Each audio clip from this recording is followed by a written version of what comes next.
Video பார்க்கறதுக்கு முன்னாடி மறக்காமல் நம்ம சேனலை சப்ஸ்கிரைப் பண்ணிக்கணுமா. அப்படியே பக்கத்தில் இருக்கிற பெல் பட்டனையும் ப்ரெஸ் பண்ணிக்கணுமா. வணக்கமாக, இன்றைக்கி நம்ம வீடியோவில் வடகறி எப்படி செய்யறதுன்னு பார்க்க போகிறோம். வாங்க நம்ம வீடியோவில் பார்க்கலாம்.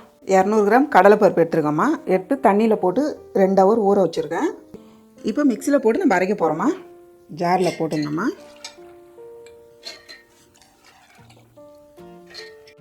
கொஞ்சமாக உப்பு போட்டுக்குங்க. சோம்பு 1 ஸ்பூன் போட்டுங்கம்மா. ரொம்ப நைஸாக இல்லாமல் கொஞ்சம் குறகுறப்பாக அரைச்சிக்கணும். பாருங்கம்மா, கடலைப்பருப்பு வந்து நம்ம அரைச்சிட்டோம். பாருங்கள், இந்த மாதிரி வந்து கொஞ்சம் குறகுறப்பாக தான் இருக்கணும். பேன் வச்சுக்கோங்கம்மா. ஆயில் போட்டுங்க. ஆயில் வந்து கொஞ்சமாக போட்டுங்க. வடை வந்து ரொம்ப வேகணும்னு அவசியம் இல்லை, கொஞ்சமாக இருந்தால் போடுவோம். பாருங்கள், எண்ணெய் காஞ்சிச்சு. இந்த மாதிரி வந்து மீடியமான சைஸில் இப்படி உண்டை போட்டுருங்க. மெலிசாக இருக்கணும்னு அவசியம் இல்லாமல் இந்த மாதிரி நீங்கள் திக்னஸ்லேயே போட்டுக்கலாம். பாருங்கள், இப்படி போட்டுருங்க. வடை அளவில் இந்த மாதிரி திக்காக நீங்கள் தட்டிங்கம்மா. பாருங்கள், இந்த மாதிரி வடை தட்டிக்கணும். பாருங்கள், கொஞ்ச நேரம் நம்ம வேகணும். வெந்தம் பிற்பாடு இப்படி எடுத்து திருப்பி போட்டுருங்க. இந்த மாதிரி இருக்கணும். போட்ட உடனே திருப்பக்கூடாது, உடஞ்சிடும். கொஞ்ச நேரம் வேகணும்.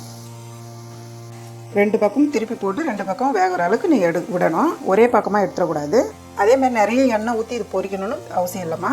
கொஞ்சமாக ஆயில் ஊற்றினாலே போதும். பாருங்கள், போதும், நம்ம எடுத்துடலாம். வடை ஆறின உடனே புட்டு போட்டுக்கோங்கம்மா. புட்டு போட்டு இந்த அளவுக்கு இருக்கணும்மா. கடாய் வச்சுங்கம்மா. ஆயில் போட்டுக்கலாம்.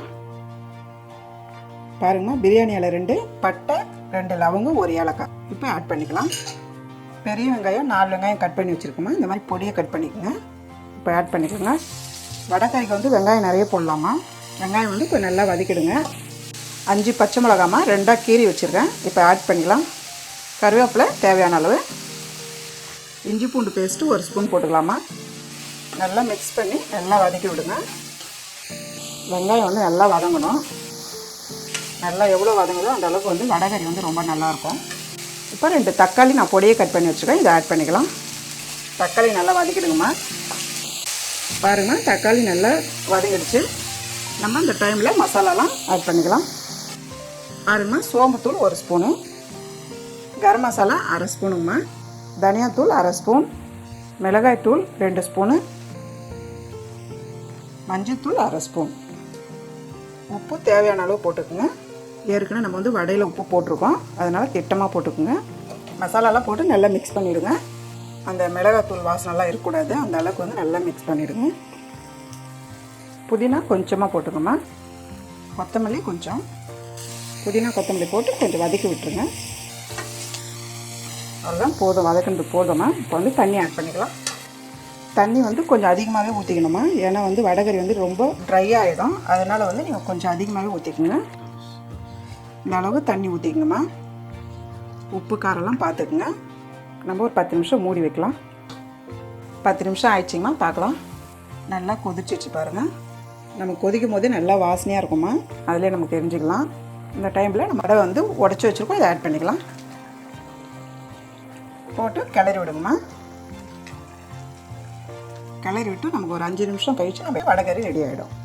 5 நிமிஷம் ஆயிடுச்சிங்கம்மா. பாருங்கம்மா, ஆயில் வந்து இந்த மாதிரி மேலே வரணும். நல்லா திக்காகிடுச்சு. ரொம்பவும் திக்காக இல்லாமல் மீடியமான அளவில் இருக்குது. வடைக்கறி வந்து ரொம்ப சூப்பராக இருக்குமா. வந்து இட்லிக்கு பூரிக்கு ரொம்ப சூப்பராக இருக்கும். நீங்கள் வீட்டில் செஞ்சு பாருங்கள். இப்போ இறக்குற டைமில் கொத்தமல்லி போட்டுக்கலாம். கொத்தமல்லி போட்டு கொஞ்சம் கிளறி விட்டுருங்கம்மா. அவ்வளோதாம்மா, சூப்பரான வடைக்கறி ரெடி ஆயிடுச்சு. நம்ம எப்படி இருக்குன்னு டிஸ்பிளேயில் பார்க்கலாம். நீங்களும் வீட்டில் செஞ்சு பாருங்கள். இந்த வீடியோ உங்களுக்கு பிடிச்சிருந்தா லைக் பண்ணுங்கள், ஷேர் பண்ணுங்கள். உங்களுக்கு ஏதாவது டவுட் இருந்தால் கமெண்ட் பண்ணுங்கள். அம்மாவோட வீடியோஸை சுட சுட தெரிஞ்சுக்க மறக்காமல் நம்ம சேனலை சப்ஸ்கிரைப் பண்ணிக்கோங்கம்மா.